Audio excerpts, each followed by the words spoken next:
అది ring road కాదు, దొంగ రోడ్డు అని మంత్రి కోమటిరెడ్డి వెంకటరెడ్డి తమ అనుచరులకు దోచిపెట్టడానికి ఆడుతున్న నాటకమని మాజీ ఎమ్మెల్యే కంచర్ల భూపాల్ రెడ్డి మండిపడ్డారు. కంచర్ల భూపాల్ రెడ్డి ఆధ్వర్యంలో నల్లగొండ రింగ్ రోడ్ బాధితుల కుటుంబాలు పెద్ద ఎత్తున కలెక్టర్ కార్యాలయానికి వచ్చి వినతి పత్రం సమర్పించారు.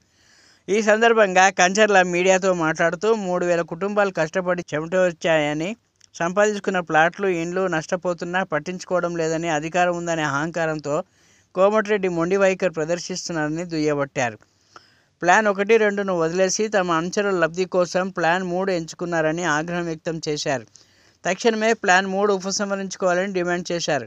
లేకుంటే బాధితుల తరఫున తాము పోరాటం చేస్తామని, 15 రోజులుగా ప్లాన్ 3 ఉత్తర్వులను ఉపసంహరించుకోకుంటే బాధితులతో కలిసి పాదయాత్ర చేస్తానని కంచర్ల హెచ్చరించారు.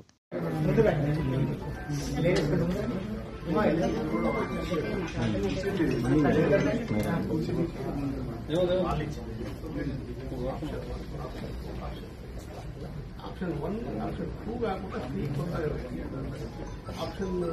దాంట్లో కూడా ఏంటంటే ఎక్కువ కాస్ట్ కూడా ఇది 3-4 ఇది అంత తక్కువ ప్లస్ అండర్ పాస్ దగ్గర ఇది చేసి ఆప్షన్ 3 చేసి అండర్ పాస్ 13 అండర్ పాస్ కావాలి.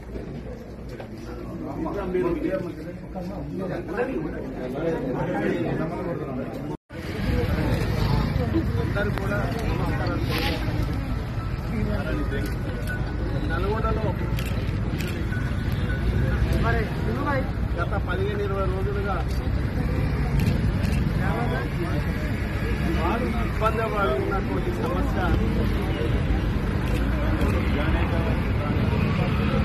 దొంగ రోడ్డు నిర్మాణం. కుటుంబాల కడుపు కొట్టే దొంగ రోడ్డు నిర్మాణం. ఆ నిర్మాణం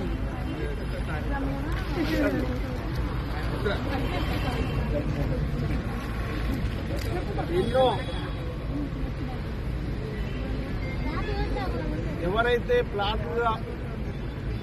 ఎవరైతే ఆప్షన్ 3ని, ఆప్షన్ 1 అని, ఆప్షన్ 2 అని